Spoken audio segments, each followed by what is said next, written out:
What comes to mind when you think of the Great Wall of China? For most people, it's a massive stone wall built to keep invading armies out. But that wasn't its greatest strength. A wall alone could never stop every invasion. Given enough time, any determined army could find a way over it, around it, or through it.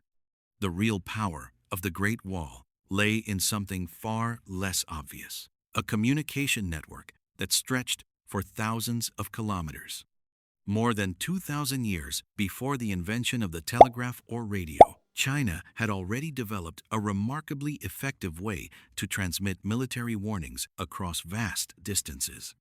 At the heart of this system were the beacon towers that lined the Great Wall.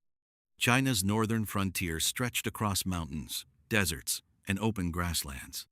Throughout history, nomadic horsemen such as the Xiongnu, Khitans, Jurchens, and Mongols could move with extraordinary speed across these landscapes. If an enemy force crossed the border, simply sending a messenger on horseback could take days. By then, the raiders might already be deep inside Chinese territory. The greatest challenge was not defeating the enemy, it was knowing they were coming. To meet this challenge, successive Chinese dynasties built far more than a wall.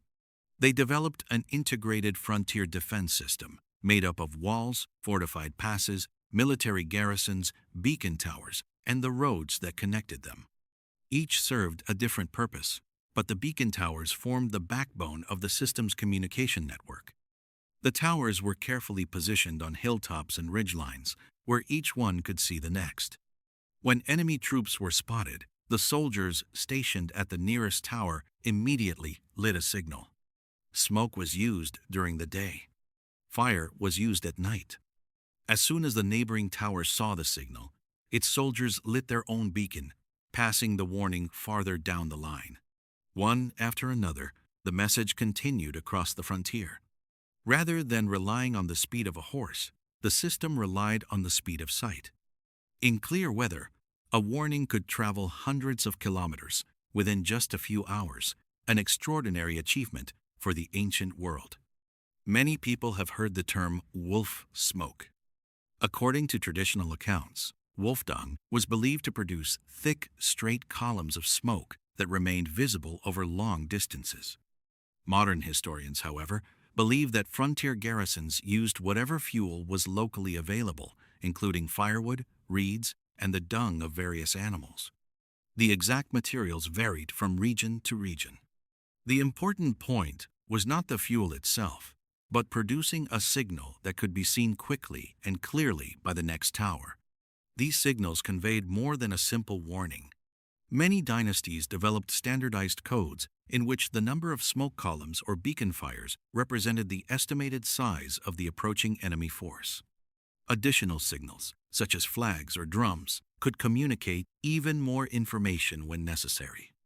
Although primitive by modern standards, the system provided commanders with exactly what they needed: an early warning that allowed time to prepare. Of course, the network was not without its weaknesses.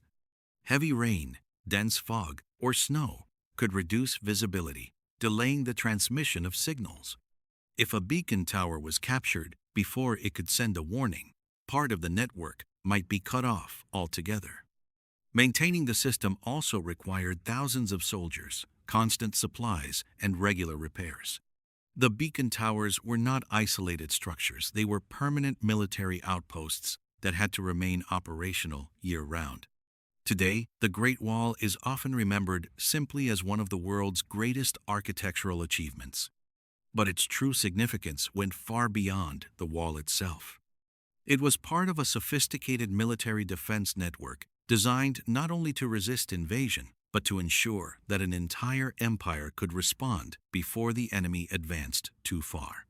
In an age without electricity, telegraphs, or radios, the Great Wall's smoke signal network was one of the most effective long-distance communication systems ever created. If you enjoyed this video, please like, comment, and subscribe,